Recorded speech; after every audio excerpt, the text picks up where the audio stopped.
Tinapay mula sa langit.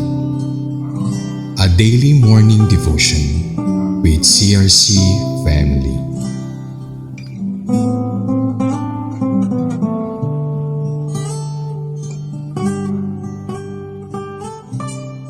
Isang mapagpalang umaga po mga kapatid. Ako po si Sister Eileen from CRC San Pedro Daughter Church. Samahan niyo po ako sa programang Tinapay mula sa langit, ang pang-araw-araw nating debosyon sa salita ng ating Panginoon. Ngayong umaga, ating pong pagnilayan ang magandang balita ng ating Panginoon na matatagpuan sa Book of Numbers, chapter 2, verses 10 to 16, na ang title, The Tribes Come to the South of the Tabernacle. Ngunit bago po tayo magsimula, tayo po muna yumuko at manalangin. Panginoon, marami pong salamat sa mapagpalang umaga na ipinagkaloob mo po sa bawat isa. Muli po kami nagkatipon-tipon upang makapakinig muli ng iyong banal na salita. Humihingi po kami ng iyong gabay at patnubay sa umagang ito nang sa gayon, ang kalooban mo po Panginoon ang siyang masunod. Pagkalooban niyo po kami ng wisdom and knowledge na magmumula sa iyo. Patuloy niyo pong buksan ang aming puso at isipan na tanggapin ang mga salita mo na siya magiging kalakasan namin sa bawat araw na aming haharapin. Ito po muli ang aming samot dalangin sa matamis mong pangalan na si Jesus. Amen.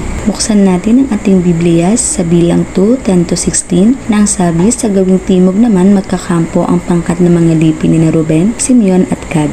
Mula sa lipi ni Ruben sa pamumuno ni Elizur na anak ni Sedur na may 46,500 na bilang, sa lipi ni Simeon sa pamumuno ni Selumiel na anak ni Surisaday na may 59,300 na bilang, at sa lipi ni Gad sa pamumuno ni Elisab na anak ni Dewel na may 45,650 na bilang. Uan ng pangkat na ito ay 151,450. Ang pangkat na ito ay susunod sa pangkat na pangungunahan ng lipi ni Judah. Aklat ng mga bilang ay kaysaysayan ng Israelita sa panahon ng halos 40 taon. Ito ay mula nang lisanin nila ang bundok ng Sinai hanggang sa marating ang silangang hangganan ng lupain, pinangako ng ating Panginoon. Isa sa mga mahalagang bahagi sa aklat na ito ay ang utos ng Diyos kay Moses at sa tulong ni Aaron na ang pagsagawa ng census. Kaya naman mula sa nabasa natin mula sa verses 10 to 16, itinalaga ng Panginoon ang tatlong pangkat mula sa 12 tribe of Israel mula sa pangunguna ng lipi ni Ruben. So si Ruben po ay unang anak ni Jacob kay Leah at pangalawa naman po si Simeon. Si Gad naman ay anak ni Jacob kay Zilpa.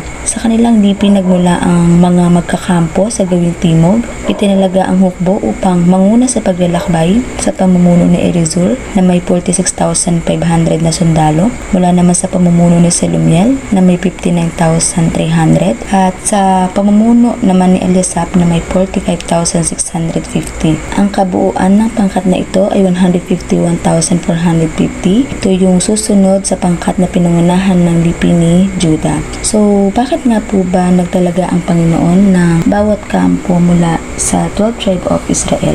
Ang Israel ay binubuo ng 12 tribo na nagmula sa mga anak ni Jacob. Kung paano naging mabuti ang Panginoon sa buhay ni Jacob, ganun din ang kanyang layunin sa bawat kampong itinalaga niya. Kaya nais ng Panginoon na ang bawat hukbo na maging organisado, may pagkakaayos at may pagkasunod-sunod, kung kaya't kumuha siya ng mga namumulo mula sa 12 tribe dahil nais niyang makita kung paano sumunod ang kanyang mga anak sa kanyang utos. So bawat utos ng Panginoon sa atin ay ating dapat gampanin sapagkat bawat pagsuway ay may kaibat na kaparusahan. Ipinapakita lamang ng Diyos na mula noon sa ating mga nuno at magpasa hanggang ngayon na mahalaga ang pagsunod. Tulad na lamang ngayon, may mga namumuno sa atin, sa bansa, sa komunidad, sa trabaho man po yan o sa school, maging sa church na kinabibilangan natin, may itinalaga ang Panginoon para sa atin. Hindi po iyon nagkataon lamang dahil nais niya na matuto tayong magpasakop. Nais niya na maging kasangkapan tayo upang maging maayos at balanse ang mundo.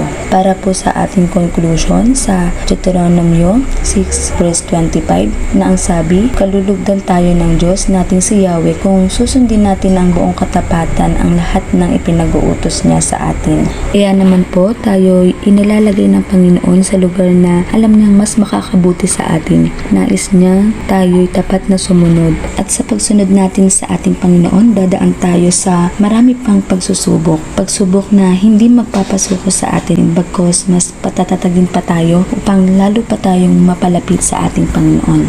Ilang pagtatapos, tayo po'y muling manalangin. Panginoon, maraming salamat sa napag-aralan namin sa umagang ito.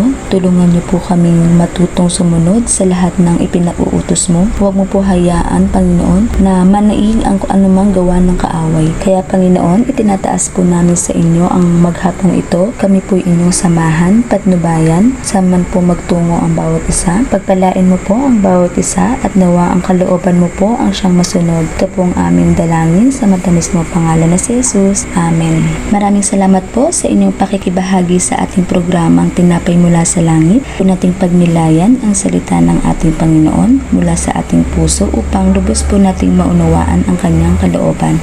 Muli niyo po kaming samahan bukas sa pagninilay-nilay ng kanyang mga salita dito sa programang Tinapay Mula sa Langit. Malayan niyo po itong i-share upang maging pagpapala po tayo sa iba. Pagpalain po muli ang bawat isa, and to God be all the glory.